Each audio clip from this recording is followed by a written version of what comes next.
When I disagreed with my boyfriend, he'd punish me with days of silence. One afternoon, I discovered messages between him and his mother discussing how to keep me obedient. When I made the messages public, suddenly I wasn't the one who looked weak. He walked past me in the hallway like I wasn't there. No glance. No word. Just the sound of his footsteps fading into the bedroom. I stood frozen, holding the grocery bag I'd just brought in, unsure whether to follow or pretend I hadn't noticed. It had been 4 days. 4 days since I'd asked if we could visit my sister over the weekend. That was all it took. A simple request. And now I was invisible. The first time it happened, I didn't even realize it was punishment. We were deciding where to eat. I suggested a small Thai place I liked. "You want a steak?" I said, "Let's try something different." He didn't argue. He didn't raise his voice. He just stopped talking. First I thought he was tired. Then I thought he was upset. By the second day I was apologizing for things I didn't understand. By the third I was begging him to talk to me. When he finally spoke, it was as if nothing had happened. "Did you see the game last night?" he asked, casually flipping through channels. I nodded, pretending I hadn't spent 3 days walking on eggshells. It didn't take long for the silence to become routine. If I questioned a decision, he'd go quiet. If I expressed hurt, he'd retreat. If I asked for something he didn't want to give, he'd vanish emotionally. I started adjusting myself to avoid the silence. I stopped asking questions. I stopped expressing opinions. I became agreeable, careful, quiet. One night I asked if he could help with dishes. He looked at me, said nothing, and walked out of the room. I washed every plate in silence, tears mixing with soap. The silence wasn't peaceful, it was loud. It filled the house, the car, the space between us. It was a wall I couldn't climb, a punishment I couldn't escape. Friends began to notice. "You're quieter lately," one said over coffee. I smiled and shrugged. "Just tired." I stopped sharing stories. I stopped inviting people over. I stopped answering calls when I knew he was nearby. At work I was still myself, confident, capable, warm. But at home I was a shadow. I moved through rooms like a guest, careful not to disturb. He was charming in public. Kind of funny.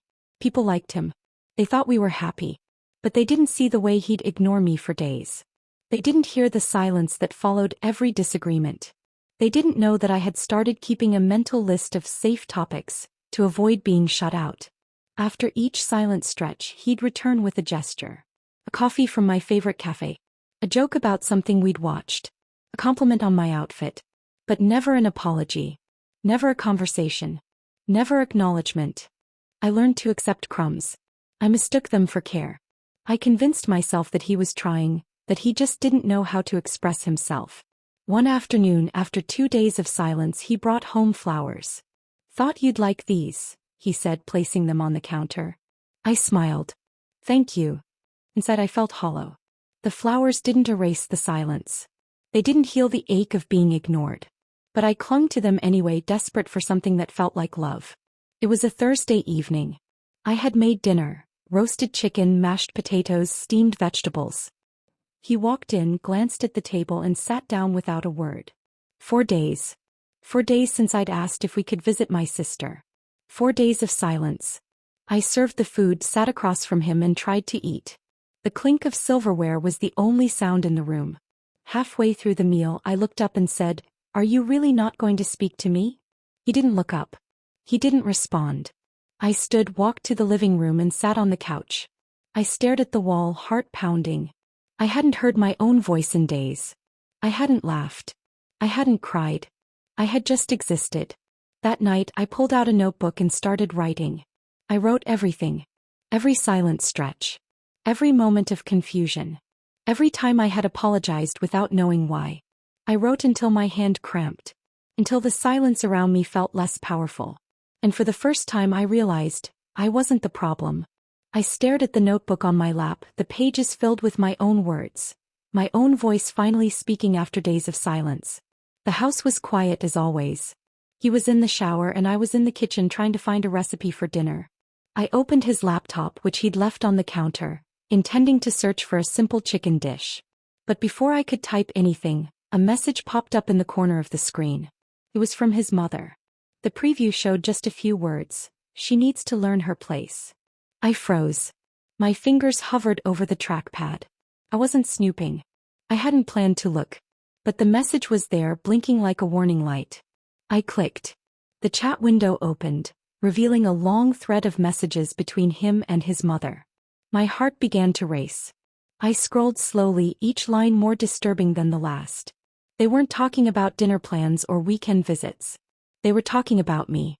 "She's too emotional," his mother had written. "You need to be firm.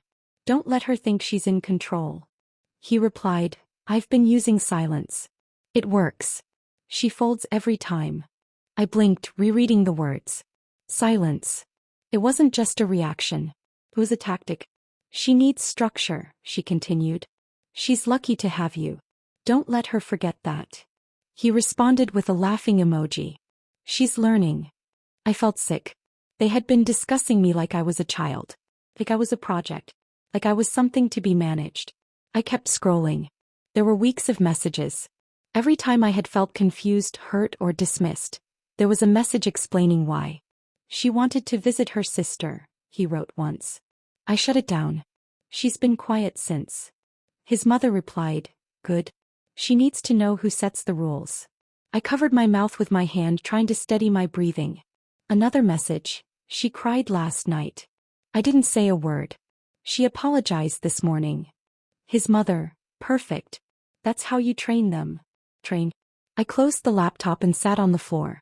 My legs felt weak. My chest was tight. I wasn't imagining things. I wasn't being dramatic. I was being controlled. I sat there for a long time. The kitchen light flickered slightly, casting shadows across the tile floor. I felt like I had fallen into someone else's life. The man I lived with, the man I had trusted, had been orchestrating my silence. And his mother, someone I had tried to impress, tried to connect with, was guiding him. I thought about every time she had smiled at me, every time she had complimented my cooking, every time she had hugged me goodbye. It was all a performance. I pulled the laptop back onto my lap and reopened the messages. I took screenshots. Every thread. Every timestamp. Every word. I didn't cry. I didn't scream. I just saved everything. Then I sat back and stared at the wall. I had spent months questioning myself. Wondering if I was too sensitive. Wondering if I was the problem. But now I knew. I didn't confront him that night. I didn't say a word. I made dinner. I smiled. I asked how his day was. He responded like nothing had happened. Like he hadn't just been exposed. I watched him closely. Every movement. Every glance. I saw him differently now. Not as a partner but as someone who had been playing a role. Later, while he watched TV, I sat in the bedroom with my phone. I uploaded the screenshots to a private support forum. I didn't include names. Just the messages. The responses came quickly. People shared their own stories. People validated mine. "You're not alone. This is emotional control. This is abuse." I read every comment. I felt seen. I wasn't weak. I wasn't dramatic. I was surviving. And now I was done staying quiet. The screenshots sat in a folder on my laptop, each one a frozen moment of betrayal. I had stared at them for hours, my fingers hovering over the keyboard, wondering if I had the courage to let the world see what I had seen. The silence he used to control me had been broken the moment I discovered those messages. Now I had proof. And proof demanded action. Late one night, I opened a support forum I had quietly followed for months. It was a place where people shared stories of manipulation, control, and survival. I had never posted before. That night, I uploaded the screenshots anonymously. I didn't add commentary. I didn't explain. I simply wrote, "This is what silence looks like when it's used as punishment." Within minutes, responses poured in. Strangers validated my experience. "You're not alone," one wrote. Another said, "This is textbook control. You're brave for sharing." I scrolled through the replies, tears welling but not falling. For the first time I felt seen. My pain wasn't invisible anymore. My silence had been turned into words, and those words resonated with people who understood. The weight I had carried for months began to lift. I wasn't weak. I wasn't dramatic. I was surviving. And now I was speaking. It didn't take long for the screenshots to spread beyond the forum. A friend messaged me privately, "Is this about you?" I hesitated, then replied, "Yes." Soon whispers turned into conversations. Friends who had once thought we were the perfect couple began to see the cracks. His coworkers caught wind of it too.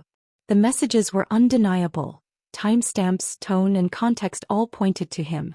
His mother tried to deny it. She claimed the messages were taken out of context. But the words were clear. She needs to learn her place. Silence works best. There was no context that could soften that. I watched from the sidelines as the image he had built of himself, charming, confident, in control, began to crumble. People who had laughed at his jokes now looked at him differently. The mask was slipping, and this time he couldn't hide behind silence. The night he stormed into the house, I was sitting at the kitchen table sipping tea. The door slammed, footsteps thundered, and then he appeared, face flushed with rage. "What did you do?" he shouted, slamming his fist against the table. I looked up calmly. "I told the truth." "You humiliated me," he roared. "You ruined everything." I set my cup down, meeting his eyes. "You did that yourself." For a moment he faltered. His anger cracked, replaced by something else. Fear. He realized the silence he had used to control me no longer worked. I wasn't shrinking. I wasn't apologizing. I was standing. "You'll regret this," he spat, but his voice lacked conviction. I stood, walked past him, and said quietly, "No. I regret staying quiet for so long." The next morning I packed a suitcase. I didn't announce it. I didn't ask permission. I simply folded clothes, tucked away essentials, and zipped the bag shut. I moved out. The apartment I found was small, but it was mine. The first night there, I sat on the floor with a blanket, listening to the hum of the refrigerator. The silence was different. It wasn't punishment. It was peace. I started therapy. In those sessions I spoke freely, my words tumbling out after months of suppression. My therapist listened, nodded, and reminded me that my voice mattered. I reconnected with old friends. We met for coffee, laughed about silly things, and shared stories. I realized how much I had missed genuine connection, the kind that didn't come with conditions. I found joy in small things. Morning walks where the air felt crisp and alive, quiet coffee on my balcony, laughter that didn't feel forced. Each day I reclaimed a piece of myself. Looking back, I realized strength isn't about enduring silence. It isn't about swallowing pain or pretending everything is fine. Strength is about speaking when it's hardest, about refusing to be erased. I wasn't weak. I had been surviving. And now I was living. The silence that once suffocated me had been replaced by my own voice. A voice that spoke truth, that demanded respect, that refused to be controlled. I thought about the woman I had been. The one who tiptoed around him, who accepted crumbs, who doubted her worth. She was gone. In her place stood someone stronger. Someone who had faced manipulation and chosen freedom. As I sat on my balcony one morning, sunlight warming my face, I whispered to myself, "I am not obedient. I am not weak. I am free." And for the first time I believed it.